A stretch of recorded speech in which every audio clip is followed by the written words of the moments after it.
이 추가 생계비라고 하는 것은 최저 생계비에 포함되어 있는 주거비, 의료비, 교육비 등의 기본 항목에 대해서 실제로 내가 더 많은 비용을 쓰고 있어서 최저 생계비로는 부족한 경우에 더 많이 비용을 쓴 그 내역을 법원에 소명을 해서 추가 생계비라는 명목으로 공제를 더 받을 수가 있는 제도거든요. 구체적으로 추가 생계비 공제를 받을 수 있는 5가지에 대해서 살펴보면요. 첫 번째는 주거비예요. 만약에 내가 실제로 내고 있는 월세나 주택담보대출의 원금과 이자가 최저 생계비에 포함된 금액보다 많다면 그 차이만큼은 추가 생계비로 주장을 하실 수 있습니다. 다만 추가 생계비로 받을 수 있는 금액에는 한도가 정해져 있기 때문에 무조건 다 받으실 수 있는 것은 아니고요. 추가 생계비를 받기 위해서 갑자기 월세를 올려서 이사를 하시면 법원에서 더 높은 월세로 이사하는 이유를 소명하라고 요구할 수가 있겠죠. 그래도 실제로 추가 생계비를 인정받을 수 있는 경우에 해당이 되신다면 이 부분, 주거비에 해당 부분이 공제 금액이 가장 크기 때문에 반드시 체크해서 공제를 받으셔야 한다는 점을 기억해 놓으시면 좋겠습니다. 자, 두 번째는 의료비예요. 의료비는 개인회생 신청자 그 본인뿐만 아니라 부양가족들에 대해서도 포함이 되거든요. 본인이나 부양가족에게 지병이 있어서 정기적으로 지출해야 하는 의료비의 경우에는 추가 공제가 가능하다고 생각하시면 됩니다.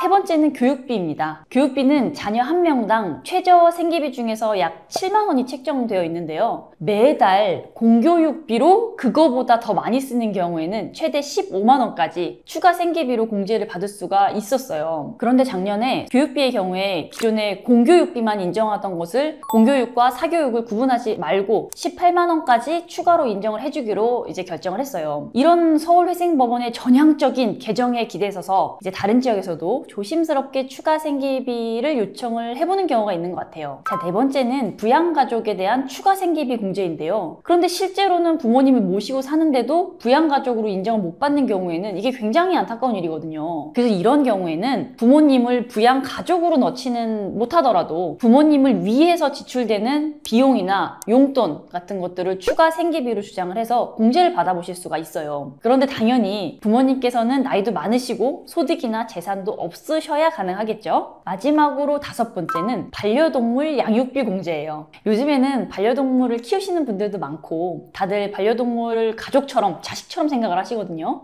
그래서 법원에서도 반려동물에 대한 사료비나 동물병원비를 추가 생계비로 인정해주는 경우가 아주 간혹 있어요.